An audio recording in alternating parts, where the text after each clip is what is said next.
Old Harlan had seen 14 Nebraska winters. He looked at Clara Vogel, a widow with $47 and 3 children, and delivered his verdict. You'll need a miracle or a grave by March. She needed 6 cords of firewood to survive. She could not afford 3. Every neighbor said the same thing. A woman alone, digging a hole in a hillside.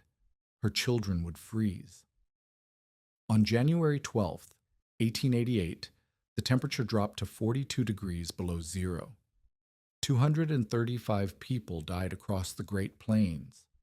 Clara's children woke the next morning hungry, cold, and alive. The earth had held 53 degrees while the sky tried to kill them. The neighbors stopped laughing. This is her story. January 12th, 1888. The temperature had dropped 55 degrees in 3 hours. Outside, the wind screamed at 60 miles per hour, driving snow so thick a person could not see their own hand. The thermometer read 42 degrees below zero. Across Custer County, Nebraska, families huddled in frame houses and sod shanties, burning furniture to stay alive. Some had already stopped moving. Inside a hillside south of Broken Bow, Clara Vogel sat beside a small iron stove with her 3 children. The fire had gone out 2 hours ago. They had no fuel left to burn. And yet her 7-year-old daughter was not shivering. The earthen walls surrounding them held steady at 53 degrees, the same temperature they had held in October, the same temperature they would hold in July. Clara had buried her home in the hill, and now, while her neighbors froze in houses that cost 20 times as much to build, her children slept under wool blankets in what the county called a hole in the ground. By morning, 235 people across the Great Plains would be dead. 213 of them children. A farmer 12 feet from his own door would freeze solid, unable to find his way through the white. But Clara's children would wake hungry and cold and very much alive. The neighbors had laughed at her in June. They had called her foolish in August. By February, they would be asking how she did it, but none of that had happened yet. 8 months earlier, Clara Vogel had stepped off a train in Nebraska with $47, 3 children, and no husband, and every person who saw her knew exactly what was coming. The Union Pacific deposited Clara and her children in Grand Island on a bright morning in May of 1887. The platform smelled of coal smoke and cattle. Her youngest, Thomas, was 4. Her middle child, Anna, was 7. Her oldest, Heinrich, had just turned 11 and already had his father's hands, broad across the palm, calloused at the knuckles from 2 years working alongside men in the St. Louis stockyards. Her husband, Wilhelm, had been dead 14 months. Typhoid. The boarding house in St. Louis had taken their savings for back rent the week after the funeral. Clara had sold the furniture, the good dishes, Wilhelm's tools. She kept his wool coat, 3 blankets, and a cast-iron skillet her mother had brought from Saxony. She had $47 when she bought the train tickets. She had $47 when she arrived. The Homestead Act did not charge for land. It charged in other ways. The land office in Grand Island assigned her a quarter section in Custer County, 160 acres of grass, dirt, and sky, 70 miles northwest. A man named Drucker ran a wagon service to the settlements. He looked at her children, looked at her money, and quoted her $8 for the 3-day journey. "Your claim is 4 miles south of Broken Bow," he said. "There's nothing on it, no trees, no well, no structure of any kind. The proving requirements say you must establish residence within 6 months and maintain it for 5 years. You must also cultivate the land and make improvements." He studied her the way men studied horses before deciding not to buy. A widow with 3 children, no husband, no family nearby. Clara waited. "Most single women file on claims adjacent to family," Drucker said. "Brothers, fathers, someone to help with the proving." "I have no family in Nebraska." Drucker nodded as though she had confirmed something. Then you'll need to build. A sod house costs $15 to $25 if you hire help with the walls. A frame house? He almost laughed. Lumber is $40 per thousand board feet, and you'll need 3,000 minimum. That's before windows, nails, doors, roofing. A proper cabin runs $600, more with labor. $600. Clara had 47. What about a dugout? She asked. Drucker's expression shifted. A dugout is a hole in the ground, Mrs. Vogel. People live in them when they have nothing else. Your children would be sleeping in dirt. But it can be built without lumber. It can be built without money, Drucker corrected. That's why people build them. But a woman alone... He shook his head. You'll need help raising roof poles. You'll need someone to help with the digging. In winter in Custer County... He let the sentence die. That afternoon, Clara found the man everyone called Old Harlan. He sat on a bench outside the land office, whittling a piece of cottonwood into nothing in particular. He had homesteaded in Nebraska since 1873. 14 winters. His wife had died in the blizzard of '81. How much firewood does a family need to survive winter here? Clara asked. Harlan studied her. His eyes were pale blue, faded like cloth left too long in sunlight. A cabin with decent chinking, 4 cords minimum. 6 is safer. 8 if the winter's bad. How long does it take to cut a cord? For a man with an axe who knows what he's doing. 2, 3 days per cord if the timber's close. But there's no timber in Custer County, Mrs. Vogel. You'd have to buy it shipped in from the east.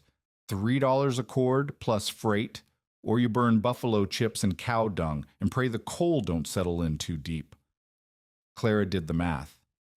6 cords at $3 each was $18, nearly half her remaining money, and that assumed the wood was available, which it often wasn't. What about families who don't have wood? She asked. What about families who can't afford it? Harlan's whittling stopped. You ever seen a child frozen to death, Mrs. Vogel? She had not. Skin goes white first, then blue. They stop shivering before they die. That's how you know it's close. The body gives up trying to warm itself. He resumed whittling. During the hard winter of '80 to '81, trains didn't run for 4 months. Couldn't get supplies in. Couldn't get people out. Folks burned furniture, burned fence posts, burned the walls of their own houses to keep the stoves going. He blew wood shavings from the figure taking shape in his hands. A woman alone with 3 children, $47 and no timber access. You'll need a miracle or a grave by March. Clara watched him work. The cottonwood was becoming a horse, she realized. Small enough to fit in a child's palm. What if I didn't need as much fuel? She asked. Harlan looked up. What if I built something that stayed warm without burning 6 cords of wood? The old man laughed. It was not a cruel sound, but it was final. Mrs. Vogel, that ain't how winter works. Heat goes out. Cold comes in. Only thing between your children and the grave is fire, and fire needs fuel. That's the arithmetic of survival on these plains, and no amount of wishing changes it. He held up the wooden horse, turning it in the light. Build your soddy. Dig your dugout. Either way, start cutting chips in September, and don't stop until you've got enough to see you through. That's the only advice worth giving. Clara took the wooden horse from his hand. It was light as a breath. She would give it to Thomas. She did not tell old Harlan that she had already begun forming a different kind of arithmetic in her mind, an arithmetic that had nothing to do with fire. She saw it on the 3rd day of the wagon journey, 12 miles south of Broken Bow. The Drucker wagon crested a low rise, and the land opened before them, endless grass, pale green and rippling like water under the May wind. But Clara was not watching the grass. She was watching a farmstead in the distance where a man emerged from what appeared to be a hillside itself. "Stop the wagon," she said. Drucker reined the horses. "That's the Schroeder place, Germans from Russia. Been here since '79. The structure was not a sod house. It was not a cabin. A door and the single window had been set into the face of a gentle slope, and a thin trail of smoke rose from a pipe chimney that protruded from the grass above. The man who emerged carried a bucket and seemed unbothered by the spring wind that cut through Clara's shawl. "They live inside the hill?" "Dugout," Drucker said. "Built it the week they arrived. Most folks move up to sod houses after a year or two, but the Schroeders stayed put. Old man Schroeder says it's warmer than any house he ever lived in, cooler in summer too." Drucker shrugged. "Strange people, the Germans from Russia. They build everything with walls 3 feet thick. Say it's how they survived the steppes." Clara watched the man disappear back into the hillside. Smoke continued to rise from the chimney, thin and steady. "How deep is he dug in?" 6, 7 feet into the slope. The back and sides are solid earth, only the front's exposed." Drucker flicked the reins, and the wagon lurched forward. "It's a hole in the ground, Mrs. Vogel. Good enough for the first winter. Nothing a person wants to live in longer than they have to." But Clara was calculating. 6 feet of earth on 3 sides. Earth that stayed the same temperature year-round. She remembered that from her father's root cellar in Bavaria, how it never froze even in the coldest winters, how vegetables stored there kept from September to April. The ground itself was a kind of warmth. Not heat, exactly, but a steadiness that fire could never provide. When they reached her claim that evening, she walked the property in the failing light while her children slept in the wagon. The land was flat near the center, rising gently to the south where a low ridge created a natural slope facing north. No, not that one. She walked further east and found it, a second rise, smaller, with a face that caught the setting sun. A south-facing slope. The morning light would warm it. The afternoon light would warm it, and the mass of the hill would hold that warmth through the night. Her father had told her once about the houses in the old country, the ones built into hillsides in the Alps. "The mountain is a blanket," he had said. "It does not make heat. It holds whatever heat you give it." Clara knelt and pressed her hand to the earth. The day had been warm, near 70 degrees, but 2 inches down the soil was cool, stable, indifferent to the air above. What if she built not against the earth, but inside it? A dugout sunk into a south-facing slope. The morning sun warming the exposed front wall. The earth on 3 sides maintaining its constant 50-degree temperature. The hill itself blocking the northwest winter winds that would tear heat from any standing structure. Fire would still be necessary, but not 6 cords of fire, maybe 2, maybe less. She would not be heating a cabin against 40 below winds. She would be adding warmth to an envelope of earth that was already holding 50 degrees. The arithmetic was different. The arithmetic might work. 2 days later, she found the man named Schroeder at the Mercantile in Broken Bow. He was buying salt and flour, and his English came slowly, flavored with sounds Clara recognized from her childhood. "You live in the hillside dugout south of town," she said in German. Schroeder's eyes changed. He switched languages without hesitation. "My wife and I, 11 years now. They say dugouts are temporary. The people move to proper houses as soon as they can." Schroeder smiled. "They can say what they like. My house was 54 degrees in the blizzard of '81. My neighbor and his frame house burned his piano and his wife's hope chest, and still woke with ice in his beard." He lifted his purchases from the counter. "A hole in the ground, they call it. But the ground remembers warmth longer than the sky. The ground is patient. The sky is not." Clara told him about her claim, about the south-facing slope, about her $47 and her 3 children and her dead husband, who would not be arriving to help build anything. Schroeder listened without expression. When she finished, he asked a single question. "How deep will you dig?" 6 feet into the slope, 14 feet wide, 16 feet deep. I'll need cottonwood poles for the roof and sod for the front wall. You'll need a man to help raise the ridge pole. I'll find one. Schroeder nodded slowly. There's a draw 2 miles east of your claim where cottonwood grows. The trees are thin, but they'll hold a roof. He paused. The door must face south, the window beside it, not above. Low winter sun must be able to reach the floor. I know. Then you know more than most who try this. He turned to leave, then stopped. The ground temperature in Custer County is 52 degrees, not warm, but not death. He looked at her children, who waited outside the mercantile window. Build deep, build tight. Let the earth do what the earth does. He left without saying goodbye. That night, lying in the wagon beside her sleeping children, Clara stared at the stars and understood that she was about to gamble everything on a hole in the ground.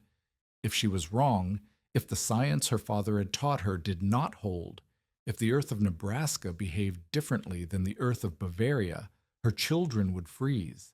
There would be no second chance. She closed her eyes. In 6 weeks, she would know. Construction began on the first day of June. Clara marked the dimensions with stakes and twine, 14 feet wide, 16 feet deep, cut into the south-facing slope. The digging would take her 3 weeks alone. With help, perhaps 2. Help did not come. The nearest homestead belonged to a family named Mercer. They had arrived 2 years earlier, built a proper sod house with walls 2 feet thick, and looked at Clara's stakes with expressions she recognized from Drucker, from old Harlan, from every man who had assessed her chances and found them wanting. Ruth Mercer brought bread the second day. Her husband Elton came with her. "Mrs. Vogel," Elton said, studying the stakes, "you're building a dugout." "Yes." "Into the hillside." "Yes." He walked the perimeter of her marked rectangle, boots scuffing the grass. Most dugouts are half and half. You dig down 4 feet, build up sod walls another 4 feet, roof it over. What you've got marked here, he shook his head. You're going all the way in, like a cellar with a front door. Like a cellar, Clara agreed, except I'll be living in it. Ruth Mercer's face tightened. "Mrs. Vogel, we have a daughter the same age as your Anna. We understand what you're trying to do. But this isn't..." She glanced at her husband. "People don't live underground, not Christian people. Not people who have any other choice. I don't have another choice. You could build a proper soddy. We could help you. Elton could help raise the walls, and I could watch the children while you..." "A sod house needs fuel to heat," Aunt Clara said. 8 cords of wood for a bad winter. I have $47. I cannot buy 8 cords. I cannot buy 3. She pulled a stake from the ground where Elton had nudged it crooked and reset it precisely. "A dugout with earth on 3 sides and the slope blocking the north wind will need less than half the fuel, maybe less than a quarter. The ground holds 50 degrees year-round. That's the difference between life and death for my children." Elton Mercer crossed his arms. "Mrs. Vogel, I've been on these plains for 2 winters. I've seen what happens when the temperature drops to 30 below and the wind's blowing 50 miles an hour. I've seen sod houses packed with snow through the walls, seen frame houses where the stove went red hot and the water bucket still froze 10 feet away." He spoke carefully, the way a man speaks when he believes he is delivering unwelcome truth. "You think you're going to dig a hole in a hill and survive a Nebraska winter with 2 cords of fuel. You think the dirt's going to save you. It won't. The dirt will get cold. The dirt will freeze. And when the blizzard comes, you and your children will be trapped underground with no way out and no one coming to help. He let the words settle.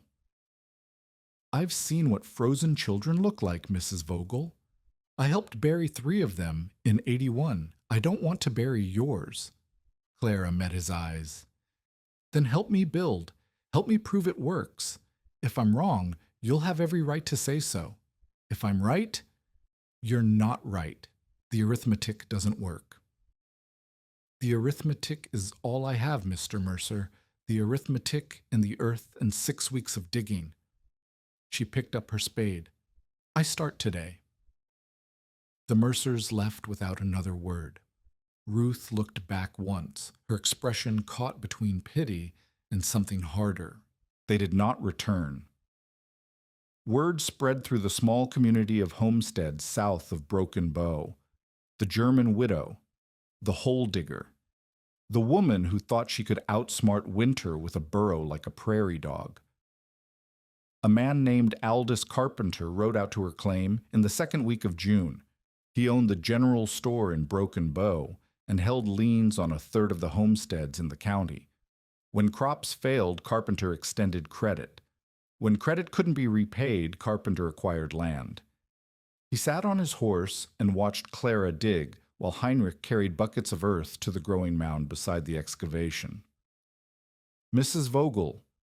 Clara did not stop digging. Mr. Carpenter. I'm told you're building a habitation underground. A dugout. Yes. And you're financing this construction how exactly? I don't see any credit applications with your name at my store. Now Clara stopped. She straightened, feeling the ache in her lower back that had become constant over the past 12 days. I'm financing it with labor, Mr. Carpenter. The land is free. The dirt is free. The cottonwood for the roof poles is free. The only things I'll need to purchase are a door, a window, and a stove. I have enough money for those? Carpenter smiled. It was not a pleasant expression. And food? Seed for spring planting? A plow? Livestock? I'll manage. You'll fail.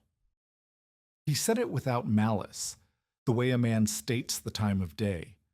A widow with 3 children, no resources, no experience farming, and a housing strategy that would embarrass a gopher. You'll be abandoning this claim by Christmas, and when you do, the land reverts for reassignment. He tipped his hat. I'll be watching with interest, Mrs. Vogel. Some of us see opportunity where others see tragedy. He rode away. Clara watched him until he crested the ridge to the north and disappeared. Heinrich appeared beside her, bucket in hand. 11 years old, his father's hands, his father's silence. He wants us to fail, Heinrich said. Yes, because then he gets our land. Something like that. Heinrich set down the bucket and picked up the second spade. Then we don't fail. They dug together until dark. By the end of June, the excavation was complete. Clara had carved a room 14 feet wide and 16 feet deep into the south-facing slope, with a ceiling height of 7 feet at the back and 8 feet at the front where the ground sloped away. The floor was packed earth, smoothed with a slight downward grade toward the front to allow water drainage. The walls were bare soil, dense and cool to the touch, even in the afternoon heat. Heinrich had hauled 412 buckets of dirt during the 3 weeks of digging. His hands had blistered on the 4th day, bled on the 7th, and calloused over by the 14th. Anna had carried water from the creek a half-mile south, making the trip 6 times each day while Thomas gathered buffalo chips from the surrounding prairie, fuel for the small cooking fire that kept them fed. Clara's back had seized on the 19th day. She had worked through it, taking smaller bites with the spade, resting when her vision blurred. The room grew by inches, then feet, then the full 16-foot depth that would let the earth hold her family through the winter. But the room was not a home, not yet. The next phase required roof poles, and roof poles required cottonwood, and cottonwood required the draw 2 miles east that Schroeder had described. Clara and Heinrich set out on the first day of July with a borrowed axe and a handsaw that had belonged to Wilhelm. The draw was a shallow depression where spring runoff collected, and cottonwoods grew in thin stands along its length. The largest trees were 8 inches in diameter, not enough for the main ridge pole, but sufficient for the cross supports. Clara counted what she needed: 1 ridge pole at least 10 inches thick and 18 feet long, 8 cross poles at 6 inches and 16 feet, and enough smaller branches for the brush layer beneath the sod. The ridge pole was the problem. She walked the draw for 2 hours before finding a cottonwood large enough. It stood at the western end, its trunk just over 11 inches at the base. Felling it took most of the first day. Trimming it took the second. Dragging it back to the claim, Heinrich was strong for his age. Clara was strong for her circumstances. But a cottonwood log, 18 feet long and 11 inches thick, weighs more than 800 pounds, and there was no wagon, no horse, no oxen to help. They rigged a drag harness from rope and canvas. Heinrich pulled from the front, while Clara lifted and pushed from behind, keeping the trailing end from catching on rocks and roots. They moved the log 40 feet the first hour, 30 feet the second. By sunset, they had covered a quarter mile, and Clara could no longer feel her shoulders. They slept beside the log and resumed at dawn. The return journey took 3 days. By the time they reached the claim, Clara had lost 6 pounds she could not afford to lose. Heinrich had stopped speaking 2 days earlier, conserving every breath for the work. Thomas and Anna had kept the cooking fire going and gathered enough buffalo chips to last another week. But the ridgepole was at the site. The hardest part was over, except raising it. The ridgepole needed to span the full 14-foot width of the dugout opening, supported at each end by vertical posts set into holes 3 feet deep. Clara could dig the post holes. She could position the vertical supports. But lifting 800 pounds of cottonwood 7 feet in the air and setting it precisely into the notches cut into the support posts, she needed help, and everyone who might have helped had already made clear what they thought of her chances. On the morning of July 7th, a wagon appeared from the east. Clara shaded her eyes against the sun. The wagon was small, pulled by a single horse that had seen better decades. The driver was a woman, unusual enough to notice. As the wagon drew closer, Clara recognized the shape of the land it had come from, the Schroeder farm, the hillside dugout that had stayed 54 degrees in the blizzard of '81. The woman was perhaps 50, with gray-streaked hair pulled back tight and hands that looked as weathered as old Harlan's. She reined the horse beside Clara's excavation and studied the ridgepole lying in the grass. "My husband said you were building into the south slope." Her German was formal, the dialect slightly different from Clara's own. "He said you knew about the temperature of the earth." "I knew about root cellars," Clara said. "My father taught me." The woman nodded. "I am Margaret Schroeder. I have come to help you raise the pole." Clara looked at the woman, then at the wagon, then at the 800-pound log. "How?" Margaret Schroeder smiled. "With rope, child. With leverage. With patience." She climbed down from the wagon and walked to the dugout opening, examining the vertical support posts Clara had already positioned. "You've done the hard work. The raising is just mathematics." It took 6 hours. Margaretti had brought a block and tackle salvaged from a barn in Kansas, along with 200 feet of rope and a knowledge of mechanical advantage that Clara had never encountered. They rigged the tackle to a tripod of smaller poles, ran the rope through 3 times to multiply their pulling force, and raised the ridgepole in increments of 6 inches at a time. Heinrich pulled, Anna pulled.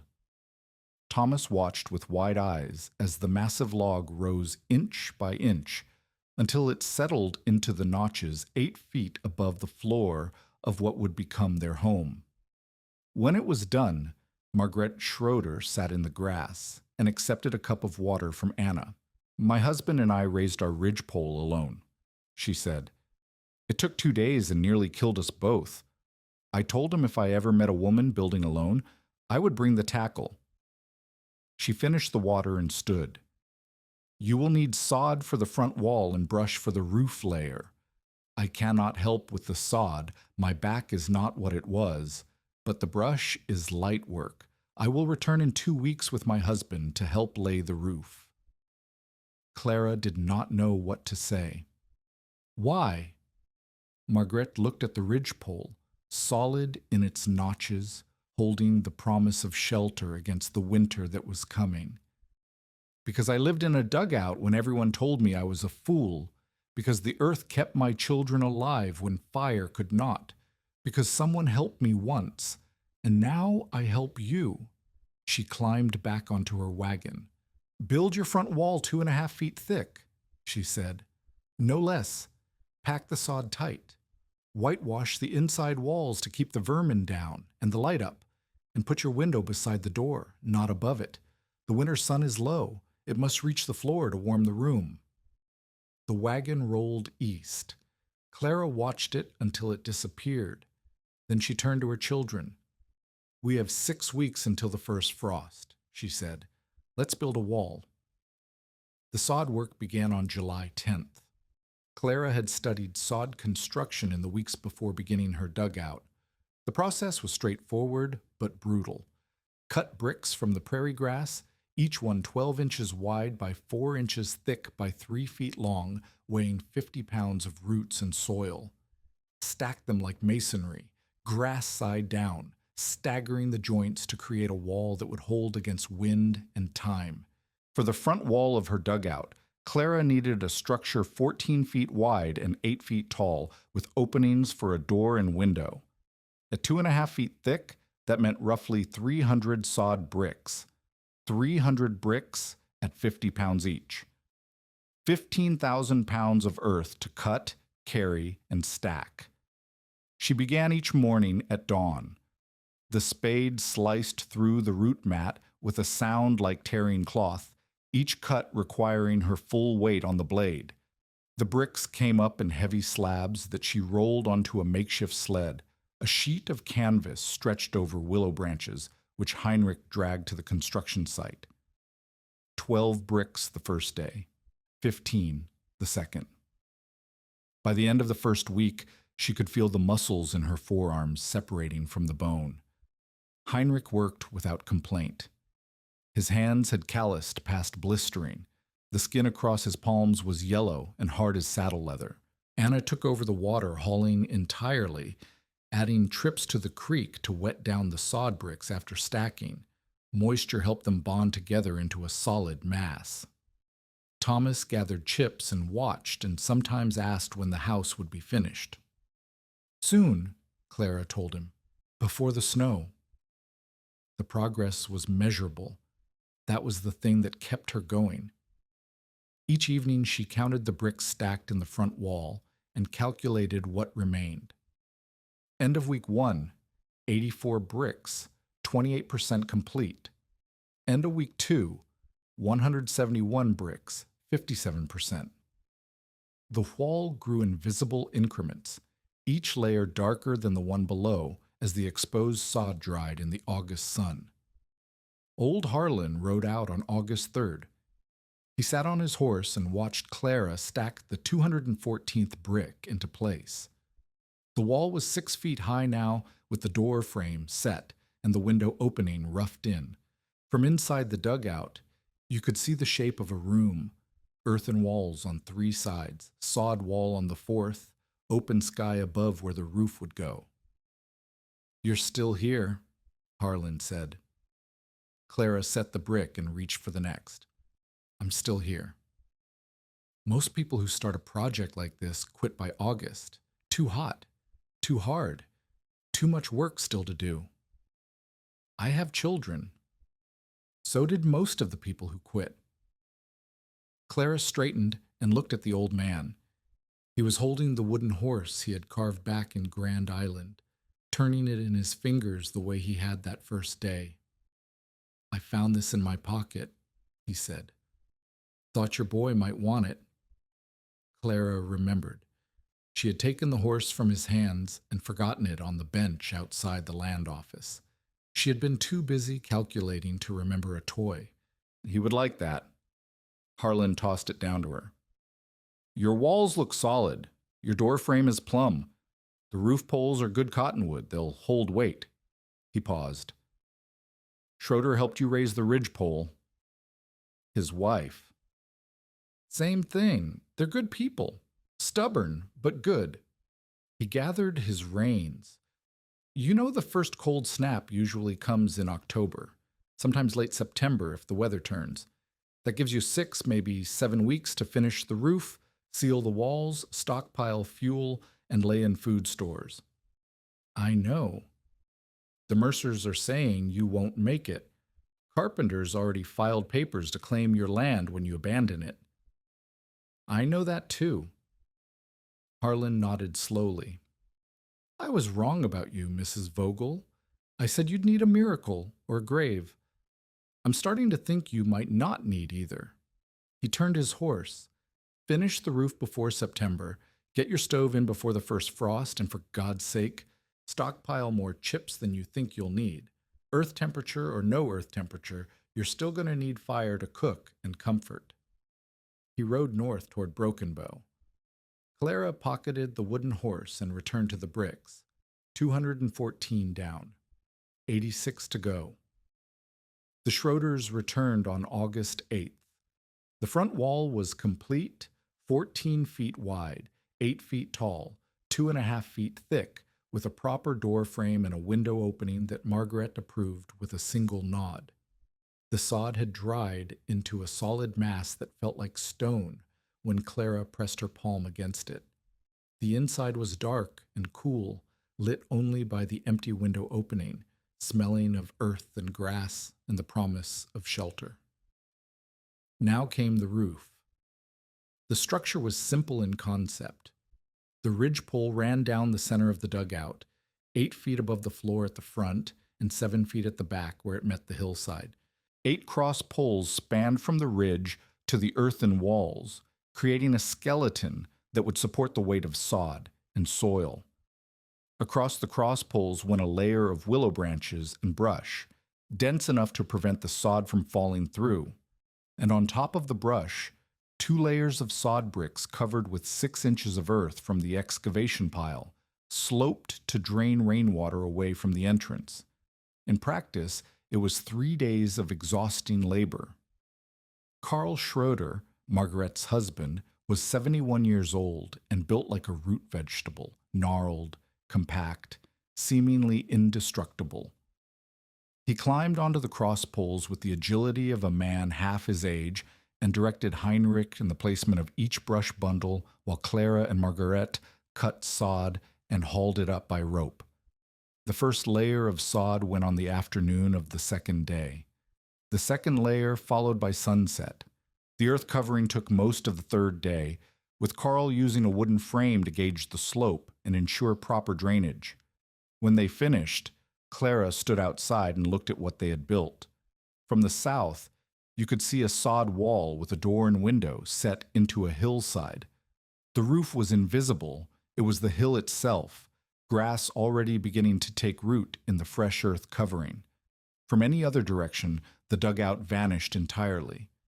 There was only the slope, the grass, the endless Nebraska sky. It does not look like a house, Carl Schroeder said. That is the point. The wind does not know it is there. The cold does not know it is there. Only the earth knows, and the earth is not your enemy. He refused payment. Clara had not expected to offer any. She had nothing to offer, but the refusal still meant something. You will need a stove, Margaret said as they loaded their tools into the wagon. A small one, cast iron. The dugout will hold heat well, so you do not need a large stove, but you need fire for cooking and comfort. There's a man in Broken Bow who sells stoves on credit. Tell him Schroeder sent you. I have money for a stove. Then you have money for food. Use the credit. The wagon rolled away. Clara watched it until it disappeared, then turned to face her home. A hole in the ground, Drucker had called it. A hole that had taken 3 months of labor, every ounce of strength she possessed, and the unexpected kindness of strangers who remembered what it meant to be dismissed. The sun was setting. The light came through the window at a low angle, reaching the back wall of the dugout and painting the earth in shades of gold. The temperature inside was 61 degrees, 9 degrees cooler than the evening air. In December, when the air was 30 below zero, that equation would reverse. The earth would be warmer than the sky. Heinrich appeared beside her. Is it done? The building is done. Clara put her arm around her son. Now we have to survive. 7 weeks until the first frost. 3 months until the deep cold. And somewhere out there, a winter was building that would kill more than 200 people across the Great Plains. Clara did not know that yet. No one did. But the earth knew. The earth was already holding 52 degrees, patient and steady, waiting to keep its promise. The first frost came on October 3rd. Clara woke to find ice crystals on the grass outside the dugout door and her breath visible in the morning light. Inside, the temperature held at 49 degrees, 3 degrees cooler than the summer baseline, but warmer than the 31-degree air outside by 18 degrees. The stove had not been lit. There was no fire. The earth alone was holding the difference. Heinrich checked the thermometer Clara had purchased in Broken Bow, a small glass tube with mercury that had cost her 60 cents she could not afford. 49 inside, he said. 31 outside. Write it down. He wrote it in the ledger Clara had started keeping. Date, outside temperature, inside temperature, whether the stove had been lit. The first entry in what would become a record of survival. By mid-October, the pattern was clear. Outside temperature swung wildly, 72 degrees one afternoon, 28 the next morning. Inside the dugout, the temperature barely moved, 51 degrees, 50 degrees, 49 degrees. The earth absorbed the warm days and released that stored heat during the cold nights, maintaining a steadiness that no cabin could match. Clara lit the stove for cooking and for comfort, burning buffalo chips that Thomas and Anna had gathered through the summer months. The pile beside the dugout measured 8 feet long and 4 feet high, enough fuel for a moderate winter if she was careful, not enough for a bad one. The Mercers stopped by in late October. Ruth brought preserves, a peace offering, perhaps, or an apology for the predictions her husband had made. Elton walked the perimeter of the dugout, studying the way the sod roof had settled into the hillside, examining the front wall for cracks or gaps. It's holding, he said. The word seemed to cost him something. It's holding.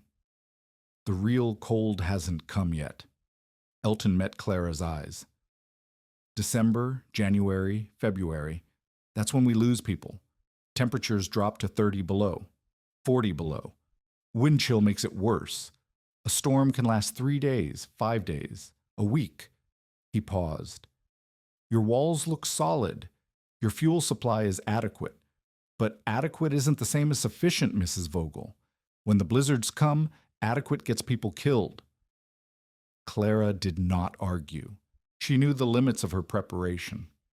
She knew that her fuel supply assumed a normal winter, and winters on the Great Plains were rarely normal. We'll manage, she said. Elton Mercer nodded without conviction. I hope so. I truly do. He looked at the dugout one more time. If the storms get bad, if you run out of fuel or food, you send Heinrich to our place. It's only 2 miles. We'll help if we can. It was the kindest thing he had ever said to her. November brought the first real snow. December brought the first real cold, 22 degrees below zero on Christmas morning. cold enough that the water bucket froze solid overnight despite the stove's warmth. Clara wrapped the children in every blanket they owned and kept the fire burning through the night. Inside the dugout, the temperature dropped to 41 degrees, cold enough to see your breath, cold enough to need the fire, but not cold enough to kill. Outside, the temperature was 63 degrees colder. Frame houses across the county burned through their fuel supplies at twice the expected rate. Families who had planned for 4 cords of wood found themselves running out by New Year's. Clara's chip pile had shrunk by a third. At the current rate, she would have enough fuel to last until late February, maybe early March, but the real test hadn't come yet. Everyone said so. The old-timers, the neighbors, the men who gathered at the general store in Broken Bow and talked about the hard winter of '81 when trains stopped running and people burned their furniture and their hope. Wait until the real cold comes, they said. Wait until the blizzards. Clara waited. The earth held steady at 41 degrees. The children slept in wool blankets and wool coats and woke each morning alive. And then January arrived. January 12, 1888 began as a gift. Clara woke to sunlight streaming through the dugout window, actual sunlight, warm and golden, pooling on the earthen floor like something precious. The thermometer outside read 44 degrees in January on the Nebraska plains. Thomas was the first one out the door, running into the grass in his shirt sleeves, laughing at the impossible warmth. Anna followed, then Heinrich, who stood in the sun with his eyes closed and his face turned toward the sky. "It's like spring," Anna said. It was not like spring. Clara knew that. She had seen warm spells before. The plains were famous for them, sudden thaws that melted the snow and fooled the livestock and the children, and then vanished overnight, replaced by cold that killed. But the children had been inside for weeks, and the sun was shining, and for one morning she let them believe. She should not have. At 2 o'clock in the afternoon, Clara was sorting the remains of their food stores, flour running low, salt pork nearly gone, potatoes from the root cellar still holding, when Thomas came through the door. "Mama, the sky's wrong." She followed him outside. To the northwest, where the horizon should have been a flat line of brown winter grass, a wall of black cloud was rising, not moving toward them, rising like something climbing out of the earth itself. The cloud stretched from north to south as far as she could see, and its leading edge was not gray or white, or any color Clara associated with weather. It was the color of a bruise, purple-black, with streaks of sickly green. Heinrich, Anna, inside. Now. The children moved. Clara grabbed the water bucket from beside the door. Full, thank God she had filled it that morning, and followed them in. She closed the door and dropped the wooden bar across it, the bar she had installed in November and never used. "Mama?" Thomas's voice was small. "It's a storm, a bad one. We stay inside until it passes." Through the window, she watched the cloud wall advance. It moved faster than any storm she had ever seen, faster than a horse could run, faster than a train. The sunlight disappeared as if someone had blown out a candle. The temperature outside, she could feel it through the glass, dropped like a stone thrown down a well. The sound reached them before the wind did. A roaring, grinding sound like 1,000 locomotives running without tracks. Then the wind itself hit the hillside above them with a force that shook dirt from the ceiling onto their heads. The window shattered. Clara had not expected that. The window was small, barely 18 inches square, set deep into the 2.5-foot sod wall. The wind found it anyway. Glass exploded inward, and the cold followed. Not cold like December, not cold like anything Clara had felt before. This cold was a living thing, a predator that poured through the broken window and filled the dugout with ice. "The blankets!" Clara grabbed the heaviest wool blanket and stuffed it into the window frame, packing it tight against the wind that screamed through every gap. Heinrich helped her, pressing his body against the blanket while Anna found rags to stuff around the edges. The wind tore at the blanket. The cold found every crack, every seam, every place where the sod met the earth, or the door met the frame. Snow began to filter through gaps Clara had not known existed, forming small drifts against the interior walls. She checked the thermometer.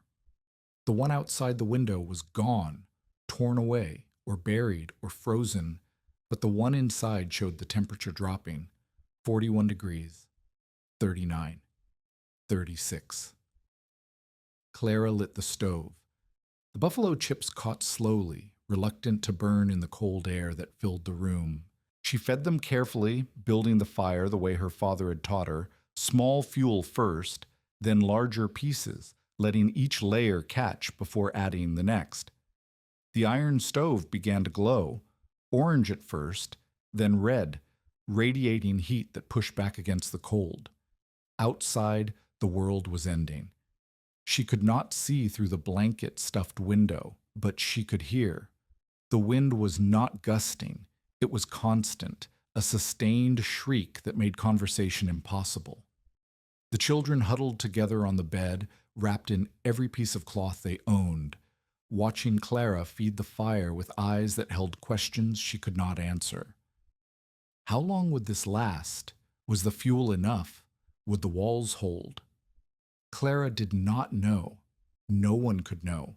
She had built this dugout on the theory that the earth would hold steady, that 52 degrees underground would remain 52 degrees no matter what happened above. But she had never tested that theory against a storm like this. No one had. The first hour passed.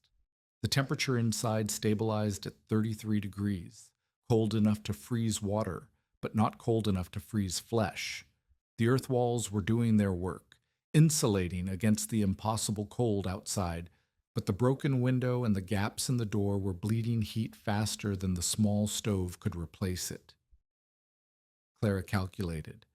Her chip pile outside was buried under snow and unreachable.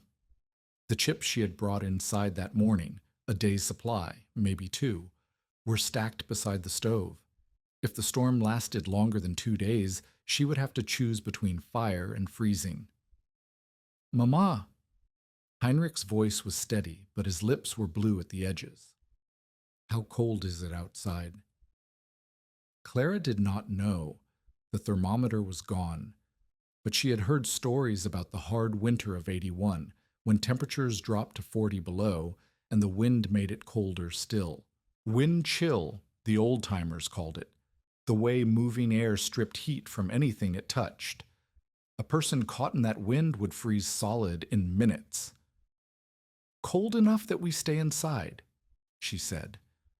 "Cold enough that we keep the fire burning." "Is the fire enough?" Clara looked at her son. 11 years old. His father's hands, his father's eyes, his father's quiet courage. He deserved the truth. "I don't know.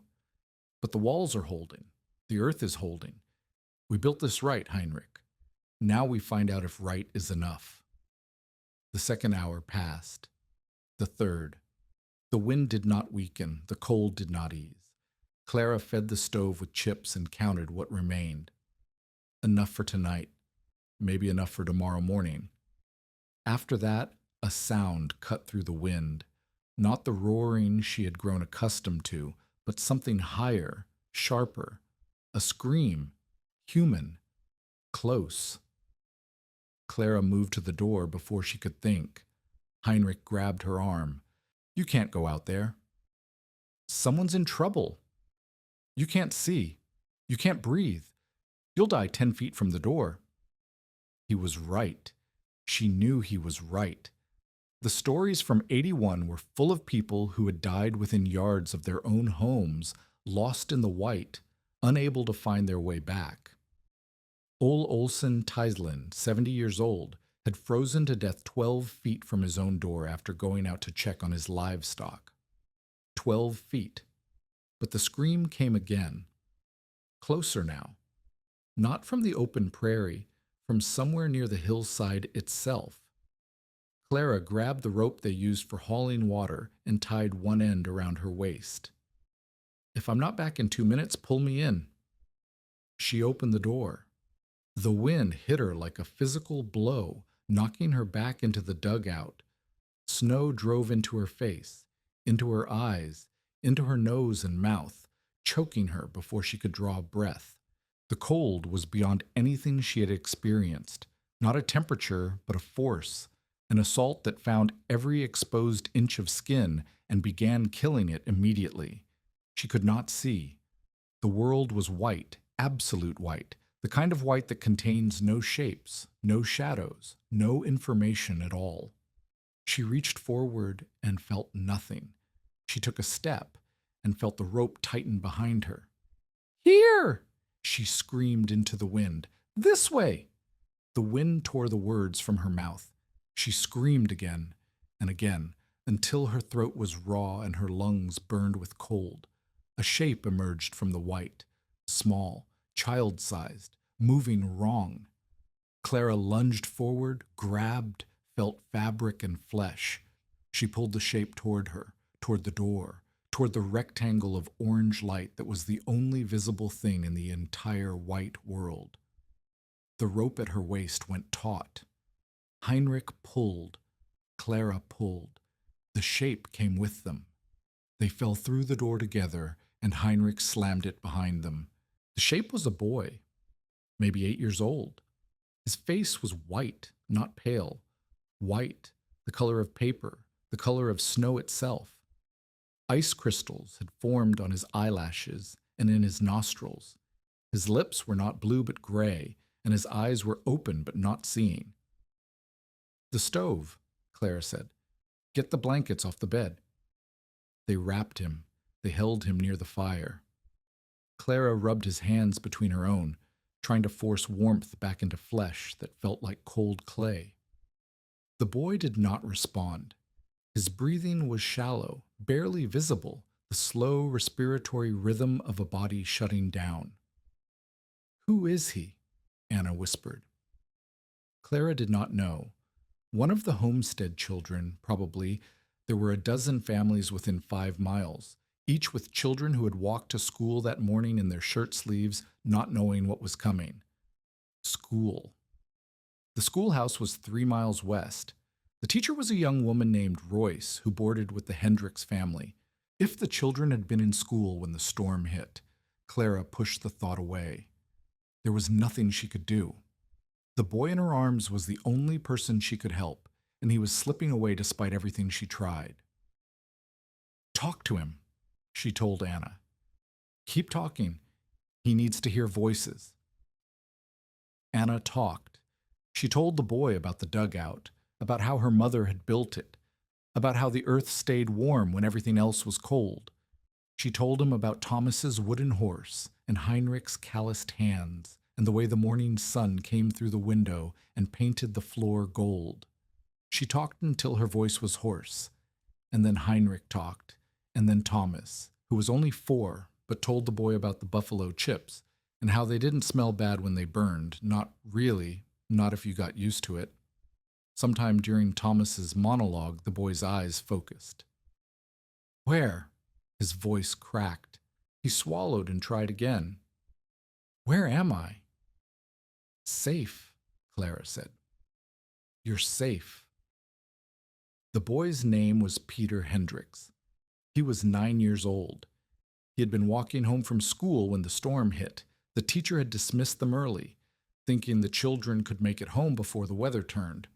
Peter had made it a 1/4 mile before the wind knocked him down. He had crawled after that, crawled until he couldn't crawl anymore, and then he had heard a voice screaming into the wind and followed it. He had followed it to the only shelter within a mile, the only shelter that was warm enough to save him. The storm raged for 18 hours. Clara fed the fire through the night, burning the last of her chips as dawn approached, then burning the small sticks of furniture she had built from cottonwood scraps, a 3-legged stool, a shelf for the dishes, a frame for drying clothes. She burned what she had to burn, and the dugout held at 31 degrees, and her children and Peter Hendricks survived. When the wind finally died and Clara opened the door, the world outside was unrecognizable. Snow had drifted against the south side of the hillside in waves 20 feet high. The path to the Mercer farm had vanished under a white plain that showed no tracks, no landmarks, no evidence that anyone had ever lived here at all. The thermometer she found half buried in the snow read 42 degrees below zero. Later, she would learn what had happened across the county. 235 people dead across the Great Plains, 213 of them children caught at school or walking home when the storm hit. Teacher Lois Royce had tried to lead 3 students 82 yards to the boarding house where she lived. All 3 children had frozen to death. Royce had lost both feet to frostbite. 2 sisters, Ada and Matilda Westphalen, had been found 2 miles from home after a 4-day search by 75 men with poles and shovels. They lay frozen in the snow just feet from each other. Ada had wrapped her own coat around Matilda, trying to keep her sister warm. It had not been enough.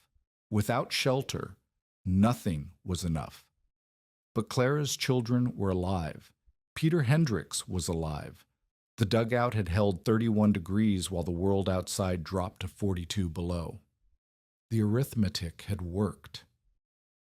Peter Hendricks' father arrived on the morning of January 14th. The storm had broken the previous afternoon, and Samuel Hendricks had spent 18 hours digging through drifts and checking every structure between his farm and the schoolhouse, looking for his son. He had found the frozen bodies of 2 other children a mile north of the Vogel claim. He had not expected to find Peter alive.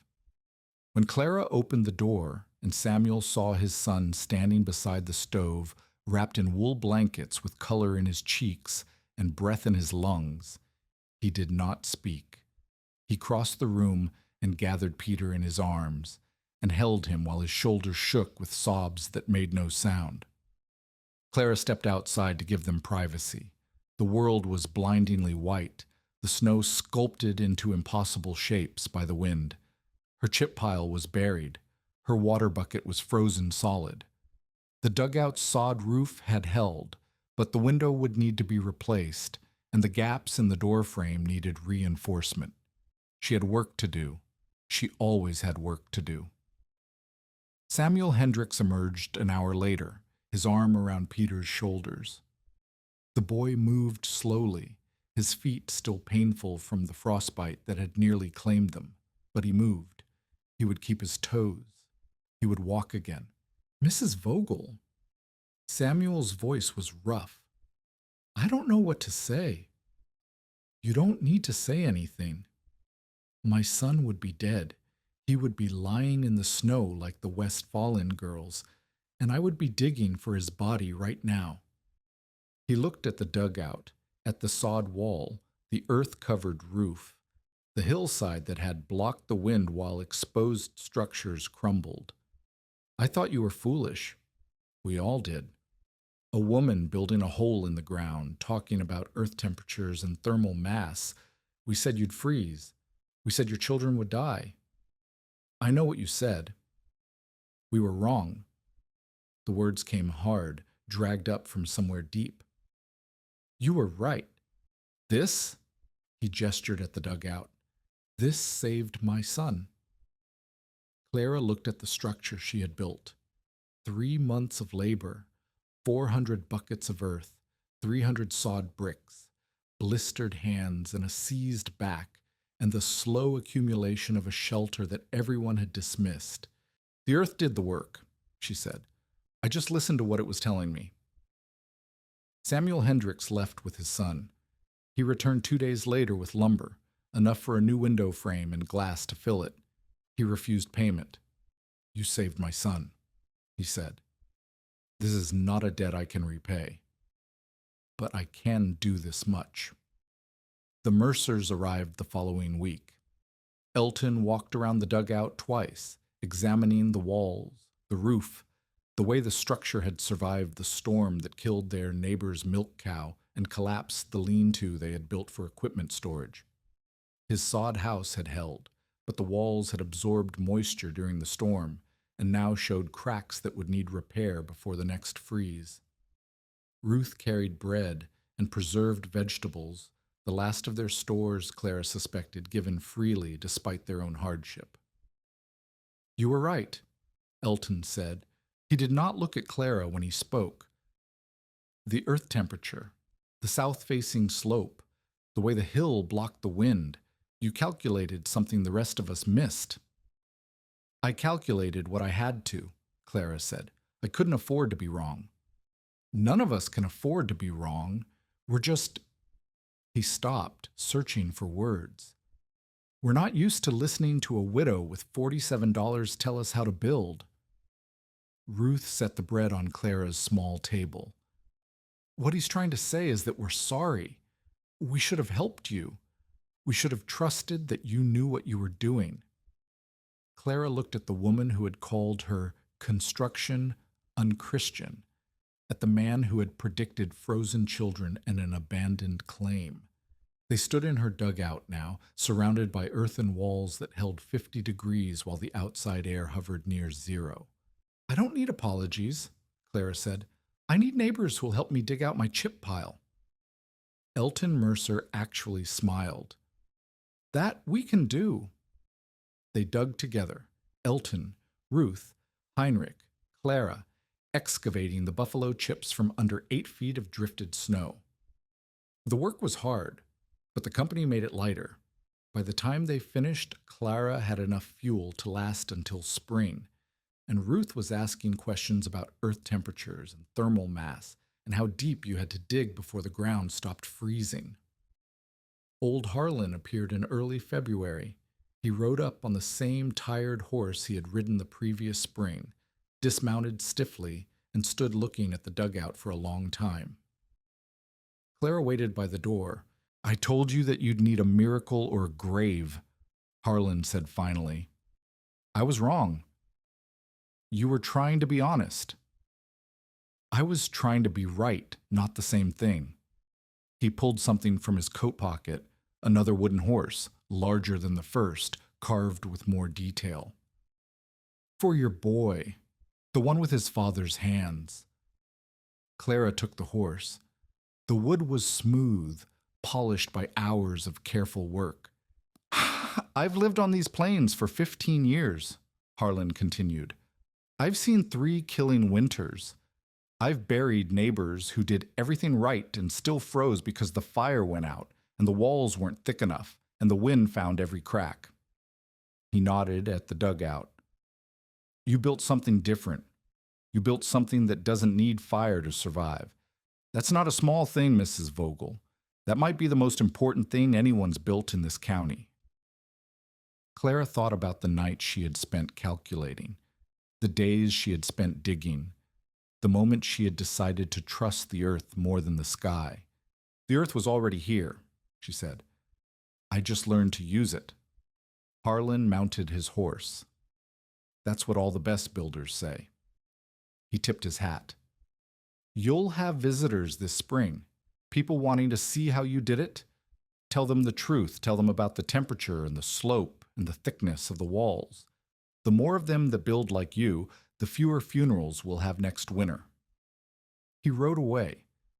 Clara watched until he disappeared, then went inside where her children waited. Aldous Carpenter never came to see the dugout, but Clara heard from Margaret Schroeder that he had stopped filing papers on abandoned claims in the Broken Bow area.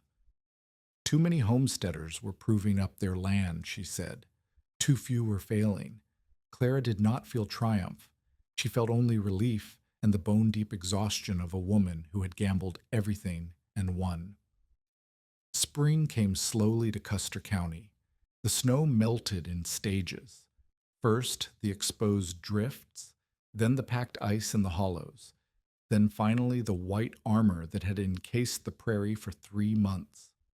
By April, the grass was showing green, and Clara's quarter section looked like land that might grow crops instead of graves. She planted wheat that first spring. Heinrich plowed with a borrowed horse while Clara walked behind, dropping seeds into the furrows. Anna and Thomas carried water from the creek, bucket by bucket, until Clara's arms ached in sympathy with her children's. The wheat grew, not enough to make her rich, but enough to make her stay. Visitors came just as Harlan had predicted, homesteaders from across the county, from other counties, from territories as far as Dakota and Kansas. They wanted to see the dugout that had held 31 degrees when the blizzard killed 200 people. They wanted to understand how a widow with $47 had built something that outperformed houses costing 20 times as much. Clara showed them. She explained the south-facing slope, the earth temperature at depth, the way thermal mass worked differently than insulation. She drew diagrams in the dirt and let them feel the cool steadiness of the walls. She told them about the Schroeders and the root cellars of Bavaria and the arithmetic that made the impossible possible. Some of them built dugouts of their own. Others built sod houses with thicker walls, oriented to catch the winter sun. A few hired men to dig cellars beneath their frame houses, not for storage, but for survival, a place to retreat when the fuel ran out and the cold closed in. The knowledge spread the way all useful knowledge spreads, slowly at first, then faster, passing from neighbor to neighbor, mother to daughter, generation to generation. By the turn of the century, earth-sheltered construction was common enough on the Great Plains that no one remembered it had once been radical. Clara Vogel proved up her claim in 1892, 5 years after she had stepped off the train with nothing but her children and her arithmetic. She received the patent to her land on a spring morning, signed by the General Land Office, making her one of the more than 100,000 women who owned property in their own names under the Homestead Act. Heinrich married in 1899 and built a frame house on the north section of the claim. He insisted on a full basement dug deep into the earth, where his children could shelter when the blizzards came. The basement stayed 52 degrees year-round, warm enough to survive, warm enough to remember. Anna became a teacher.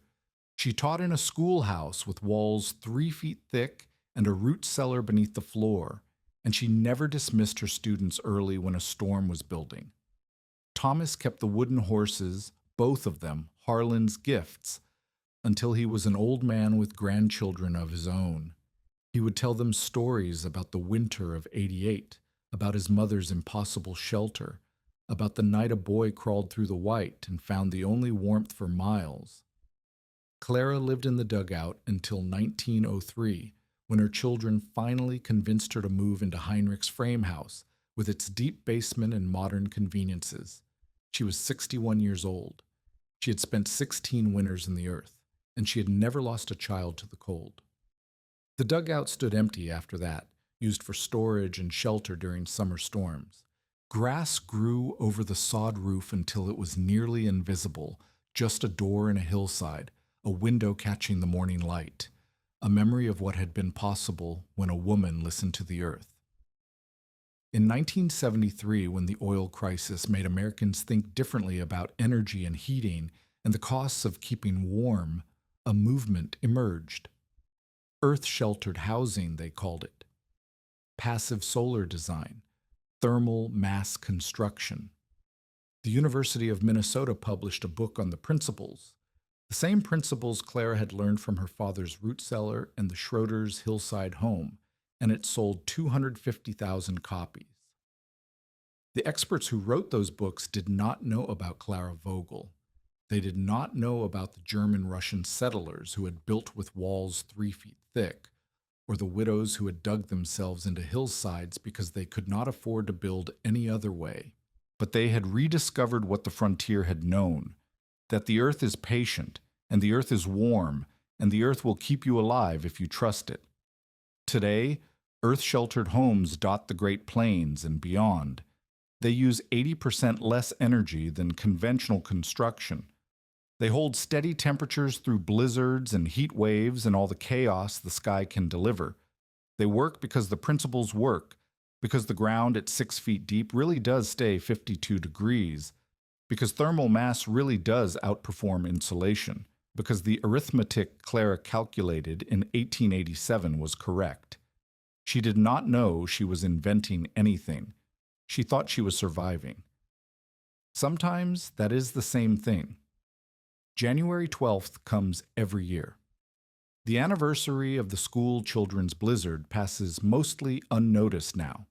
A date in the historical record, a paragraph in textbooks about the settlement of the American West. The children who died that day have been gone for more than a century. The parents who mourned them are dust. Even the buildings that failed them have collapsed back into the earth. But in Custer County, Nebraska, if you know where to look, you can still find the hillside. The dugout is gone, collapsed sometime in the 1940s, reclaimed by the slope it was carved from. A depression in the earth marks where the front wall stood. A slight difference in the grass shows the outline of where a woman and her 3 children once slept, 31 degrees in a world of 40 below. Clara Vogel is buried in the Broken Bow Cemetery beside her husband Wilhelm, whose body was shipped from St. Louis to lie next to the wife who had survived without him. Her headstone gives her dates: born 1842, died 1917, and nothing else. No mention of the dugout, no mention of the blizzard, no mention of the arithmetic that saved her children. But the earth remembers. 6 feet down, beneath the grass and the frost line and the turning of the seasons, the temperature holds steady. 52 degrees in January, 52 degrees in July. The same temperature it held when Clara pressed her hand to the soil and understood that warmth was not about fire. Warmth was about patience, about trusting something deeper than the sky. The neighbors had laughed when she buried her cabin in a hill. They stopped laughing in January, and by spring they were digging too. The earth does not care who believes in it. The earth only keeps its promises.